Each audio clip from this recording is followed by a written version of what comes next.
Abatuuze b'e Nambole mu ggombolola y'e Bweyogerere Ekira bakeeredde mu kikangabwa oluvannyuma lw'eggaali y'omukka okutomera omusajja n'emutta. Omusajja ono abadde ne munne nga batambulira ku luguudo lw'eggaali y'omukka.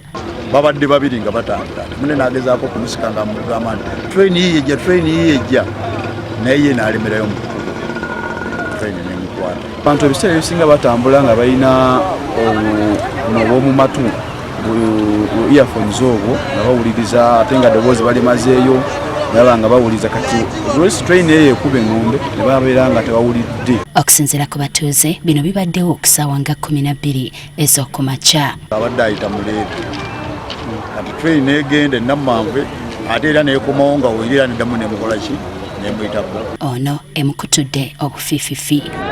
Abawangalira okumpi n'oluguudo lw'eggaali y'omukka bategeezeza ng'eggaali eno bwekubye eŋŋombe era abangu ne bagisegulira. Kuba eŋŋombe era ekubira ddala eŋŋombe kuba nze ensula eringa ku Church of Uganda ekirimi. Train eba eyita wano ekuba eŋŋombe n'enjiwulira bulungi. Olina okudduka olingiza olaba omwana aliyo osobola okubajjayo.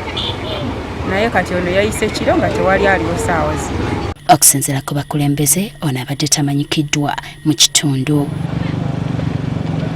Oluvannyuma train era ekomyewo ng'eva Namanve abasirikale ba traffic ne bagezaako okugiyimiriza wabula ng'egenda bugenzi. Abaddukanya ekitongole Uganda Rail Corporation bakubiriza abantu okwewala okutambulira ku luguudo lw'eggaali y'omukka. Eŋŋombe ng'eyingira mu luguudo eggaali y'omukka we lusalira n'oluguudo olulala era ne mu kkoona lyonna ly'eba eyingiramu ekuba eŋŋombe. Naye ebiseera bingi twesanze nti osanga Munnayuganda ng'ayina bino ebintu bye bateeka mu matwe ebya music nga ate atambulira ku luguudo lw'eggaali y'omukka nga tafaayo.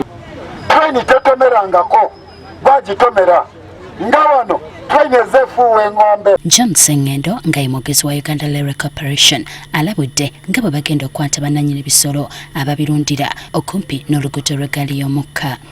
Eggaali y'omukka w'enaatomera ekisolo kyo netuukibwako ekizibu gwe nannyini bisolo ebyo gwe ogenda okukwatibwa era oteekebwe mu mbuga z'amateeka. Oluvannyuma omulambo gutwaliddwa mu ggwanika e Mulago okwongera okwekebejjebwa.